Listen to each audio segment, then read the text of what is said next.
Filipino cuisine. It's not as well known as other popular Asian cuisines. Is that starting to change? We're going to talk about that, so stick around.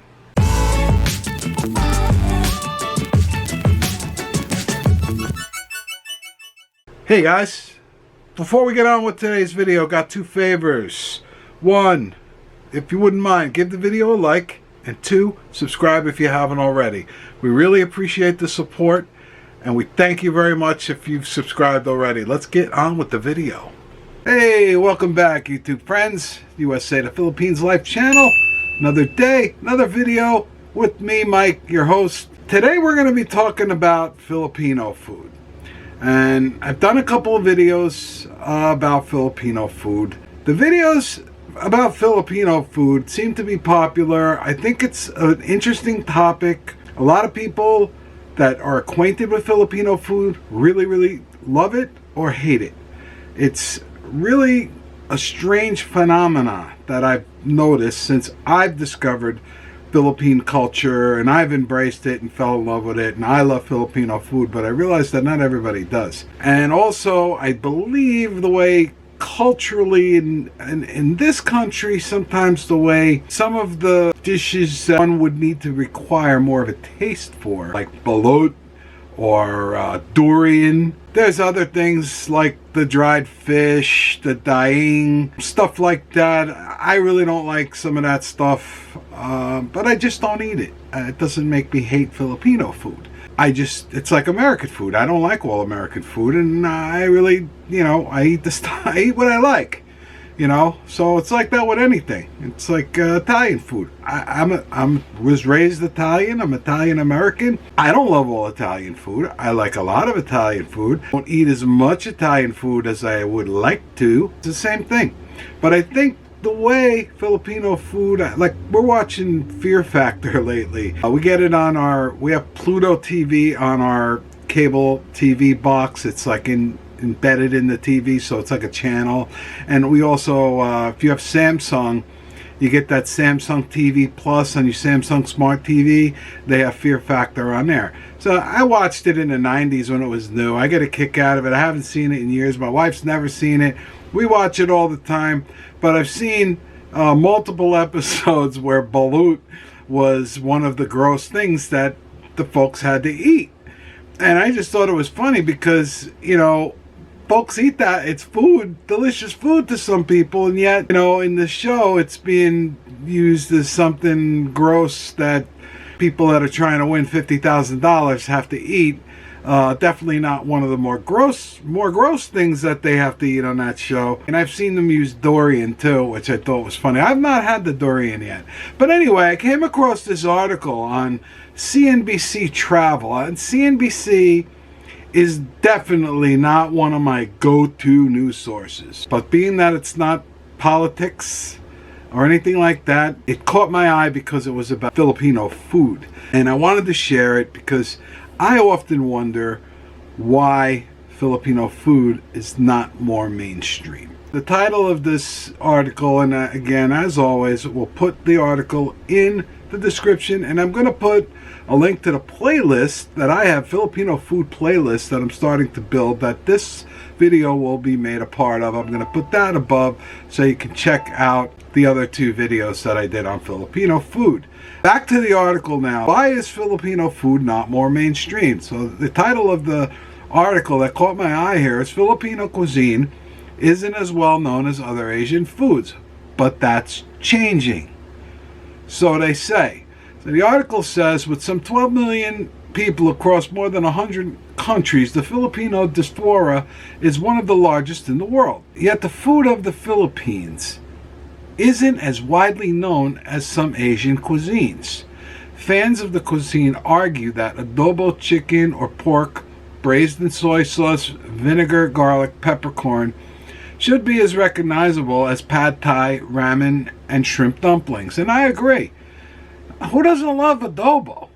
What's not to love? It's delicious. If you've not had adobo yet, pork adobo is my favorite.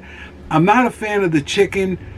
The reason why, because they take the chicken, they take the big cleaver, and they just chop it up, bone and all, and they throw it in, and there's shards of bone and bone splinters in there and all.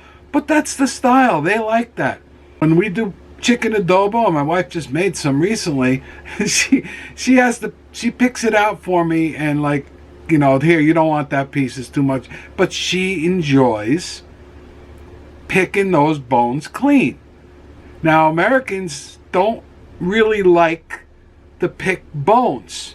Some people do, but majority of people don't. You know, that's a cultural thing. I get that.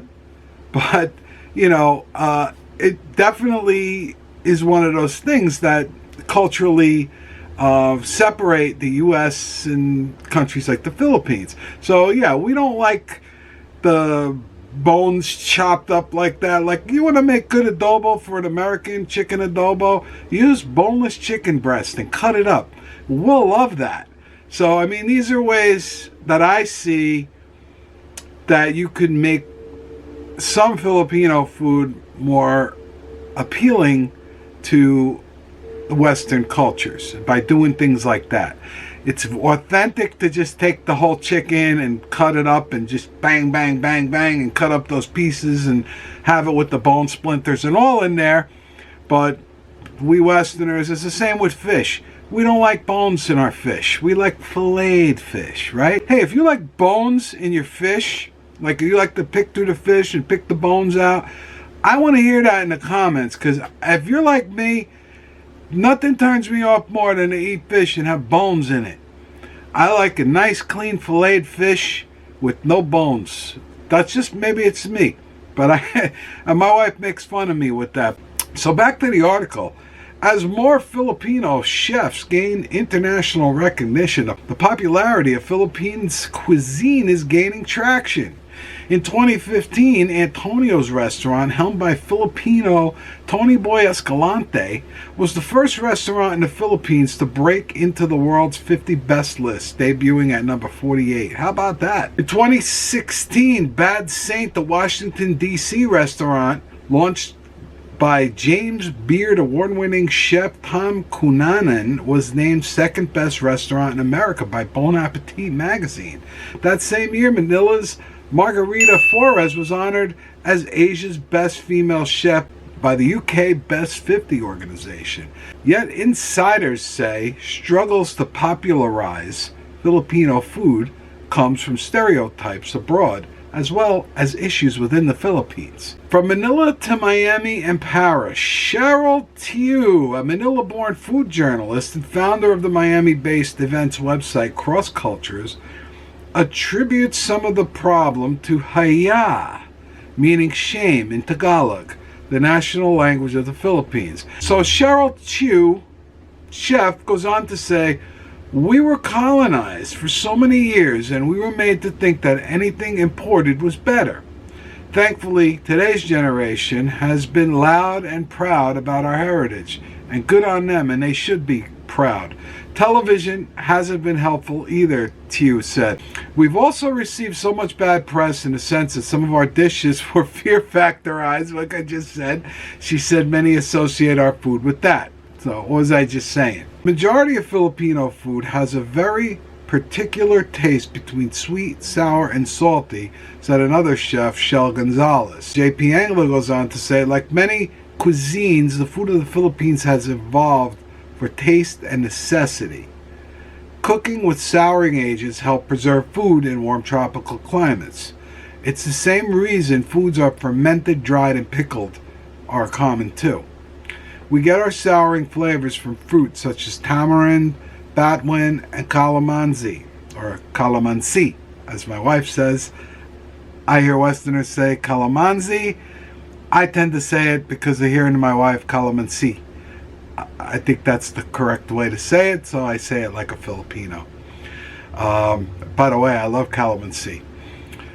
We also have different sorts of vinegars, said Anglo. We also have our dried fish and our fermented shrimp like bagong, which this guy don't like the bagong. I'm sorry, my wife loves it. I don't even like when she tries to kiss me after she's eaten a begong. If you don't know what it is, it's like grilled fermented shrimp. It's very strong.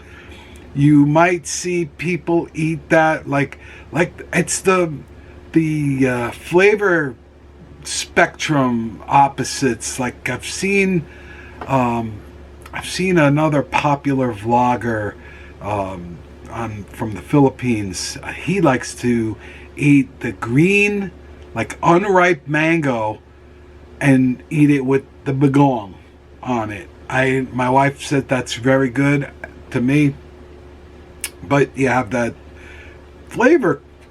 You know, there's two flavors. I don't know. Maybe it's good. Maybe I'm missing out. I don't know, but it's not for me. Back to the article. Basque chef Gonzalez of Gallery by Shell made the Philippines his home in 2010. Welcomed and celebrated by the local community, he offered a frank assessment of flavor profile.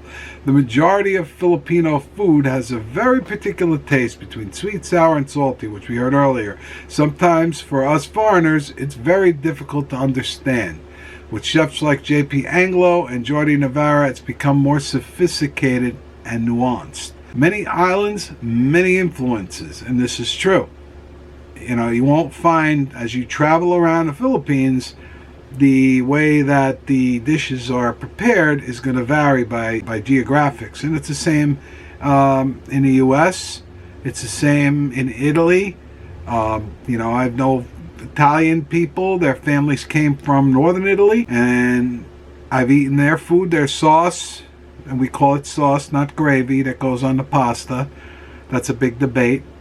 We're not going to get into that here. And then I've had food prepared from people from southern Italy, or as far as Sicily, which that style of Italian cooking, I prefer more the Sicilian style, but it's the same thing. Chef Jordi Navarra of Manila's Toyo Eatery, number 49 on Asia's 50 best restaurant list this year, said Filipino food is difficult to define because it varies across the country. A nation of some 7,000 islands and 22 regions and 8 major dialects. One of the most beautiful aspects of Filipino food is its diversity, he said.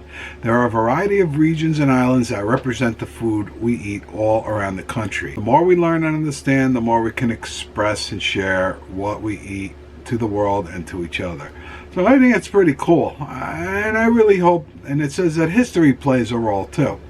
So definitely when the history part of it, you can attribute in the outside influences. The fact that the Philippines was a Spanish colony for a long time, and then the U.S. was in, so it's got the U.S. influences. And I think that's what really makes the Filipino food very interesting. Like for me, my first trip to the Philippines, the last thing I expected to see in a street food setting in the Philippines was empanadas, sweet potato empanadas. I caught me completely off guard, but yet there they were, and they were delicious. I would say at some point this Filipino food is going to become more popular, and it should. With that, I'm going to encourage you to check out this article, give it a read. But it's a really good article, and it goes on how these chefs are promoting Filipino cuisine. But I definitely think the stereotype of Filipino food, things like Fear Factor and all that, have definitely not done it any justice. I would suggest to you, if you're new to Filipino culture and you've not had Filipino food, check it out, man. You know, look in, take a look in your area, see if you can find some Filipino food. It may not be as widely available where you are. I know we've got multiple restaurants around here. In fact, we've got a town, Bergenfield, New Jersey, which maybe you've heard me mention in a previous video. It's affectionately known as Little Manila. It's about 20 minutes drive from here, and that's where we have the Red Ribbon. There's only one of 2 Red Ribbons in the U.S., and one of them is there. So we can get our fix of Red Ribbon, and I love going there. When I walk in the door, it transports me back to the Philippines. I love it. But we have that, so you can ride up and down that street, and there's multiple Filipino restaurants there. So maybe we're a little spoiled. But I have my sister lives out in Nevada, just outside of Las Vegas. Another big Filipino population there. There's multiple places there. There's Jollibee there. We have Jollibees here. We have 4 Jollibees around here now. So it's definitely, I mean, that's Philippines fast food, but still, it just shows that it's taking root and it's spreading, and it should. So I want to hear in the comments, Filipino food, love it, hate it. What are your theories? I know I posted my Philippines barbecue photo in the community section, and someone commented they had theories. So I want to hear those theories about Filipino food and while it's not popular. With that, I'm going to wrap this video up. Hope you liked it. If you did, give it a like. Subscribe if you haven't. Really appreciate all the support and comments. I love the comments. And as we always like to say, wherever you are in the world, stay well, stay safe, stay blessed, and we're going to see you real soon with another video. Thank you very much for watching. Take care.